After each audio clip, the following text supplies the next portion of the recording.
Hoje nós vamos falar ainda sobre as doenças de pele. Semana passada nós falamos um pouquinho do vitiligo, dos sintomas, dos diagnósticos, do grande impacto psicológico que a doença provoca no paciente. Hoje, para esclarecer nossas dúvidas sobre hanseníase e psoríase, eu estou recebendo a nossa parceira de 7 anos, nossa colaboradora de 7 anos, uma médica brilhante, professora de dermatologia e minha dermatologista, que está conosco mais uma vez. Doutora Luciane Scatoni. Boa noite, Luane. Bonita, não? Você viu? Eu tenho ainda mais isso. Obrigada, Rony. Você imagina, você vai no endocrinologista, o cara é gordo, você tem medo, né? Dermatologista tem que ser bonita. Lógico, não é isso? Obrigado, eu. Bom, vamos começar essa história falando da hanseníase, que é conhecida como a doença mais antiga da humanidade. Eu tenho aqui uma ficha dizendo que essa doença é datada de 1350 a.C. Por que até hoje afeta as pessoas essa doença? Na verdade, realmente ela é uma das mais antigas, mas antigamente também se diagnosticava como se fosse lepra. E lepra não era só a hanseníase. Toda doença de pele chamava-se lepra. Eczema, psoríase. Por quê? Então, é um termo errôneo daquela época que persiste, inclusive até hoje. Com o passar dos anos, foi modificando a nomenclatura. Então, na verdade... hanseníase era chamada de lepra? Era chamada de lepra, inclusive até hoje, né? Até hoje. Tem uma parte muito segregada disso, porque o pessoal discrimina. Então, é uma palavra pesada que não deve ser usada. Então, a hanseníase... Por que a hanseníase? Porque é um bacilo de Hansen, que foi quem descobriu o bacilo causador da hanseníase, que é uma micobacteriose lepra, é um Mycobacterium lepra, é um bacilo, uma bactéria que se instala e com o tempo ele vai se modificando. Por exemplo, a incubação são 5 anos. Se você teve contato com o bacilo, aquela incubação são 5 anos. É evolução lenta. Então, é uma doença causada por um bacilo, ela é contagiosa, mas tem cura. Essa é a grande vantagem. Tem cura? Tem cura, tem cura. Sintomas, que isso é uma coisa, para quem está nos assistindo agora, eu acho que tem que ficar alerta. Sintomatologia. Como é que aparece isso? Como é que são demonstrados? É simples. Você tem uma mancha clara na sua pele, ou levemente rosada, que você passa a mão e está adormecida, fica esperto. É isso, simples assim? Simples, é uma coisa muito... Ela não começa no último grau. Ela começa com uma coisa muito simples. O problema é que as pessoas não fazem diagnóstico, não vão procurar o serviço adequado para tratamento ou diagnóstico. Micosezinha de a pessoa não praia. trata, a pessoa mistura com vários outros diagnósticos. A pessoa não faz diagnóstico direito, ou então a pessoa não vai procurar um profissional. É mania de brasileiro, você sabe disso, né? Exatamente. Automedicação. O que acontece? É uma patologia que ela acomete a pele e os nervos periféricos. Por isso que ela fica adormecida. Geralmente perde os pelos naquela região, se for na perna, vai ficar uma mancha mais branca, mais clara, sem os pelos e adormecida. Basicamente, normalmente é isso, é o mais tradicional. E daí vai evoluindo. Com o passar dos anos, essas manchas vão crescendo em número e em tamanho.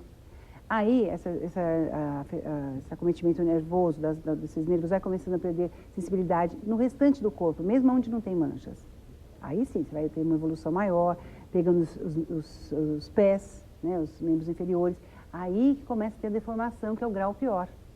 Então começa com uma coisa muito simples, uma manchinha branca, que se você não cuidar, ela vai evoluir em tamanho, em cor, e vai começar a ter acometimento nervoso, dos nervos periféricos. Na antiguidade segregavam, né? Isolavam. Hoje não se faz mais isso. Porque leprosários. Exatamente, o pessoal fica isolado, não se faz mais isso. Não há necessidade mesmo, porque nós sabemos que o paciente, a partir do momento que começou o tratamento, 95% dos bacilos não estão mais contaminando. Deixa de ser contagioso, ele não está mais contaminando. E é um tipo só de hanseníase? Conforme a imunidade da pessoa, você classifica. Por exemplo, 90%, mais ou menos uma base de 90% da população tem resistência contra esse bacilo. Então, muitas pessoas têm a mancha branca, já está com bacilo, não percebe que tem, e às vezes se cura sozinho. Existe isso na literatura, né? Aí, vamos supor, esse grau, então alguns pacientes saram sozinhos, ou tiveram contato, mas não desenvolveram. Dos que têm contato, ficam com o bacilo, mas também desenvolvem uma doença, tem 5 lesões, um pouco mais. E tem o terceiro grupo, que aí sim, a pessoa não tem muita imunidade contra o bacilo. Aí, além das manchas, elas já aparecem mais, assim, infiltradas, mais com as bordas mais elevadas, e podem começar a surgir o quê? Nódulos. Aí sim, é o quadro pior. nódulos, né, geralmente na sobrancelha, a sobrancelha começa a cair. O pessoal fala muito faces leonina, porque Sim. parece um leão, a pessoa modifica a fisionomia. Então, nódulos na orelha, o nariz, a deformidade nos dedos, nos pés. Por quê? Porque vai perdendo a sensibilidade, a pessoa se traumatiza sem perceber. Então, o que acontece? Ela começa a se mutilar, automutilação. Não é que vai cair, a pessoa fala, ai, cai o dedinho. Não, gente, Eu pensei que... é uma coisa antiga, né? Infelizmente, o pessoal... Não é assim? Não é assim. Hoje em A dia, pessoa se automutila. é porque ela machuca. O que a gente deixa de machucar, por exemplo, os pés? Se você sente dor, você Claro. se protege. Se você não sente, você vai batendo. Pequenos traumatismos constantes, você vai machucando. Entendi. Entendeu? Entendi. Então, na verdade, assim, é uma patologia simples de ser encontrada, desde que a pessoa procure ajuda. E tem que tratar. E tem que procurar, e na dúvida vai ver. Vai com um dermatologista que vai poder te fazer tem cura diagnóstico. que você está falando. Tem cura, E Rony. tem faixa etária para ela ser... Olha, normalmente, assim, não é que o contágio não é tão simples assim, de você estar, por exemplo, num ambiente fechado, tem alguém com hanseníase, porque a transmissão geralmente por via aérea, nasal por tosse e espirro. Tá. Então, vai depender assim, não é tão simples como você pegar uma gripe. Não é a mesma coisa, você está num elevador, tem alguém contaminado lá e vai te passar. Geralmente, o contágio é com quem você mora, é uma coisa mais lenta. É um contato mais direto, mais prolongado. Então, geralmente, são as pessoas da sua casa. Então, se tiver criança, vão ser cometidas, se tiver os adultos também, quem estiver do seu lado. Mas não é uma tossidinha no elevador que vai te dar... Não é isso. hanseníase. Não é tão simples assim. Tá. Então, assim, a pessoa geralmente são os familiares. E como tem essa evolução lenta de 5 anos, então, quando nós detectamos uma pessoa na família, nós costumamos tratar a família inteira, já preventivamente. Entendeu? Tá. E se manifesta só na pele a doença? Então, geralmente na pele e nos nervos. Aí vai tendo consequências, não só por causa do bacilo, mas como pela medicação. A medicação dá muito efeito colateral. Em alguns casos, realmente, o mais chato é os efeitos colaterais em algumas pessoas. Então, pode acontecer fígado, né, abate de olhos, então você tem que fazer um controle maior. Tá. Agora, vamos falar um pouco da psoríase. Que... Então, deixa eu falar. Genética essa história, né? Ela tem que ter predisposição, a pessoa tem a predisposição genética. Tá, Né? Algum fator familiar que já estava envolvido. Agora, é uma patologia crônica, não tem cura, mas é controlada. Tá. Então, eu digo assim, é que nem uma pessoa que tem bronquite. A pessoa não vai curar a bronquite, vai ter sempre portador de uma bronquite. Mas você está em crise a vida inteira. E a psoríase é a mesma coisa. Se você controlar, pode ver anos sem ter nada. É como asma, né?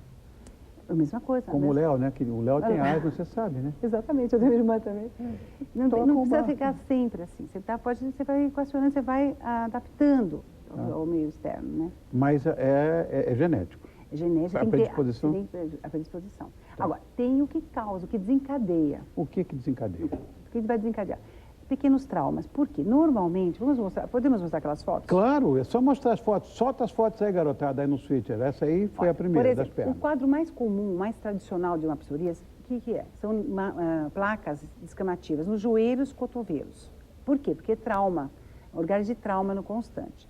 Então, ali nós podemos ver umas áreas já com uma descamação mais suave.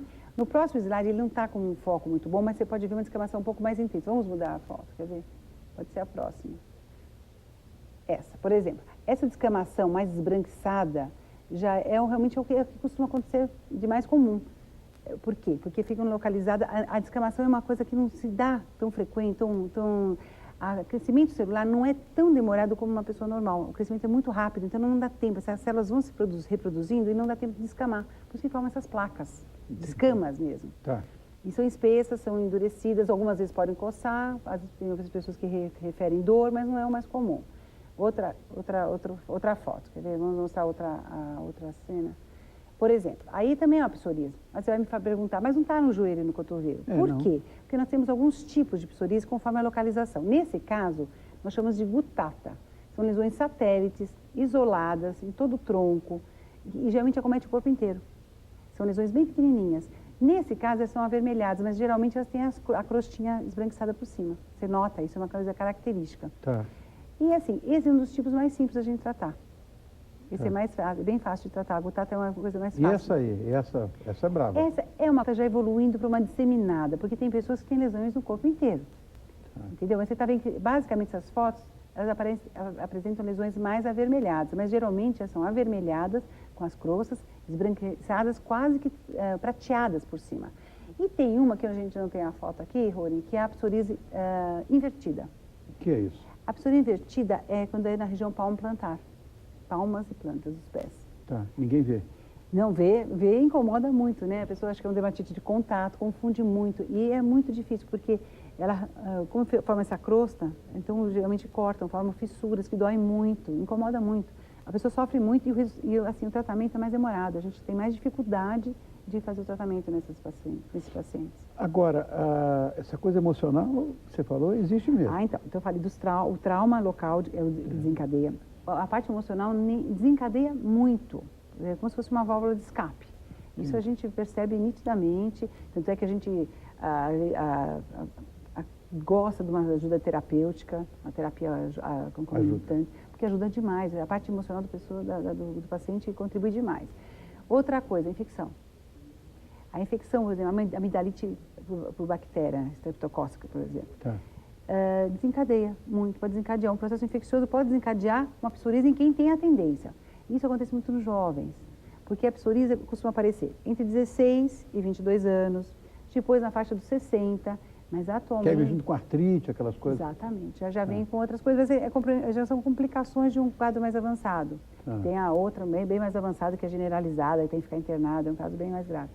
Mas agora nós estamos notando crianças com 10 anos, até 10 anos com muito caso de psoríase também. E essa predisposição varia de pessoa a pessoa, né? Que pessoas têm mais predisposição para isso?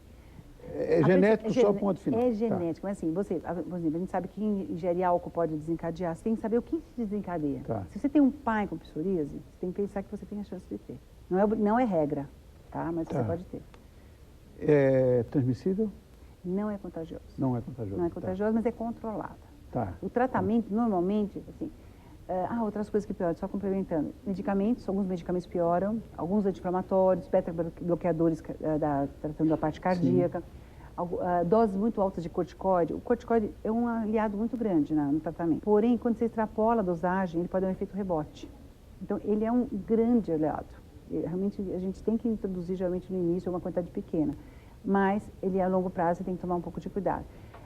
Alterações climáticas, a gente sabe que o sol ajuda muito. Então, os países ensolarados geralmente têm uma incidência menor, teoricamente menor da psoríase, porque a pessoa se expõe mais ao sol. Agora, quanto à parte genética, realmente a pessoa tem que ter a tendência familiar. Isso que a pessoa tem que ter a tendência e algum fator vai desencadear em algum momento da sua vida. Não tem época certa. Obviamente, quando a gente fala de doença de pele, né, Lu, essas lesões são mais visíveis e tal, os pacientes passam por algum impacto psicológico, como nós falamos semana passada aqui, né, o caso do vitiligo, as pessoas têm um impacto pavoroso e muitas vezes se caracteriza até num trauma emocional, aquela coisa toda. Nesses casos, como é que a gente deve agir? Olha, eu sempre indico que a pessoa tem que fazer uma terapia, descobrir uma causa, porque ela está tendo algum motivo para estar desencadeando aquele processo. Apesar de ser portadora, ela tem um motivo para estar desencadeando. Eu acho assim, uma pessoa com acompanhamento psicológico, acho que é importantíssimo para ela saber lidar com isso. Né? Acho que não é só o vitiligo, não é só a psoríase, nós temos o herpes, temos várias patologias de pele intimamente ligadas para a parte emocional, e vida intrauterina, a gente já sabe que na evolução, na clivagem das células embrionárias, a mesma célula que forma o cérebro vai formar, o sistema nervoso vai formar a pele, por isso que é um reflexo. Eu digo sempre que a pele é um reflexo da parte emocional da pessoa, isso vários, mesmo na queda de cabelo, na alopecia areata, são inúmeras patologias de pele que eu posso te falar isso.